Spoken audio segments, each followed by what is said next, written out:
haweenka ka ganacsada jaadka ayaa banaabax weyn ka sameeyay magaalada Laascaanood maanta gelinkii hore iyadoo ay socod dheer ku soo mareen shaariciyada waaweyn ee magaalada Laascaanood dibadbaxan ayaa daba socday kadib markii wasaaradda maaliyadda ay cashuur dheer ku soo rogtay ganacsiga jaadka ee magaalada Laascaanood yimaada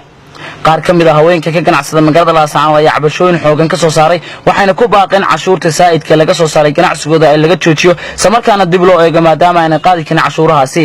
magaalada Laascaanood waxa maanta gelin karo isugu soo baxay socod dhaadheerna ku soo maray haweenka iyo dadka ka ganacsada jaadka kuwaas oo dareenkooda ku aadan sida ay ugu xun yihiin cashuuraha dheeriga lagu soo rogay jaadkooda ay ka muujiyeen waxaan ka hadlaynaa dadweynahan aad u ballaaran ee ku nool magaalada Laascaanood waxay ka hadlayaan arinta gabadha Samsam Cabdi Aadan ee haysata maaliyadda cashuuraha waxaan leenahay mar labaad iyo mar saddexaad iyo mar afraadba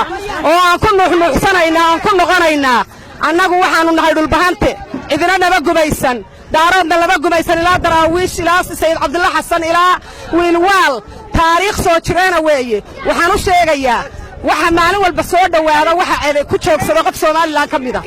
maanta wax waqooyi la yiraahdo iyo wax la yiraahdo Soomaaliland midna ma ogolin haday Samsam leedahay Laascaanood qaadka lagu cashuuro burcaya la gudbin burcada Laascaanood iska tirsantahay Samsam waxa uu sheegtay dhaqaalaha Soomaaliland ka soo baxa iyo bisu musuqaadka la siiyo shaqada madaxweyne Siilaayo halka waa ka codka heshay waa halka doonaysay haddii Samsam doonaysay inay ku joogtana Laascaanood ugu soo xaagi maysid Laascaanood عضو من بيسد وأنا كحينا أنا ويربان ملين تكاد ملين وحنو لنا وقعت كان محمد دوكانو محمد هدادي في الصي هذا تنقص هلاقي مسجد عض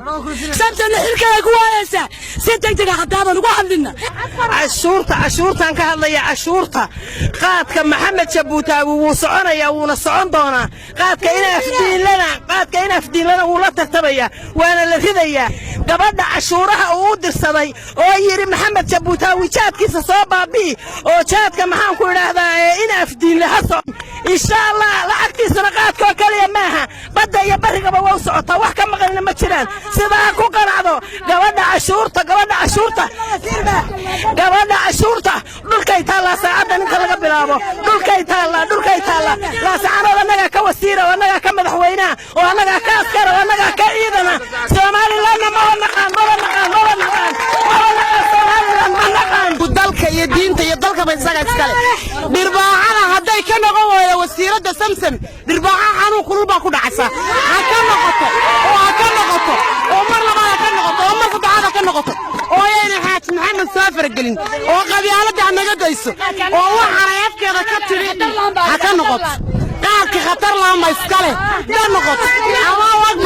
Allahu akbar Soomaaliya ka tiri mayso ka shaqayn mayso haday ka noqon waydo way ka urursanaysaa Soomaaliland waxeeda maxamed baa ka talinaya hadii maamulka Soomaaliland isiri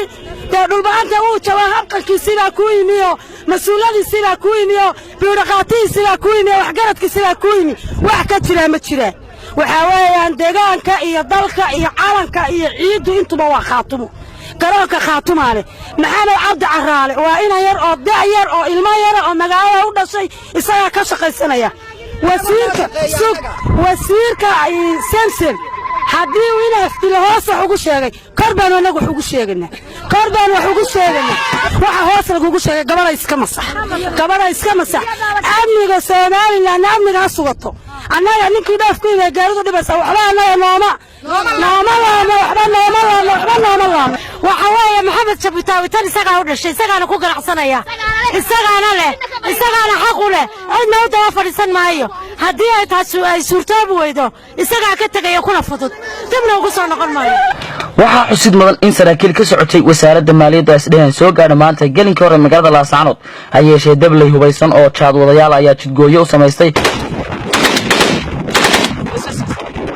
kadib israasaaseen dhexmartay saraakiisha iyo maleeshiyaadka soo abaabulay ayaa markii dambe ciidamada militariga gurmad u sameeyeen ay soo galiyeen gudaha magaalada Laascaanood xarunta gobolka Sool ee Laascaanood waxa garoonkeeda diyaaradaha ay golayeen ka soo dega maalin kasta laba diyaarad oo jaada kuwaas oo ka soo duulay dalka Kenya isla markaana jaad ganacsi keenay magaalada Laascaanood balse mid kamid ah diyaaradaha oo laga leeyahay gobolka Sool ayaa wasaaradda maaliyadda ee Soomaaliland ayadu cashuur dheeri ku soo rogtay diyaaradaasi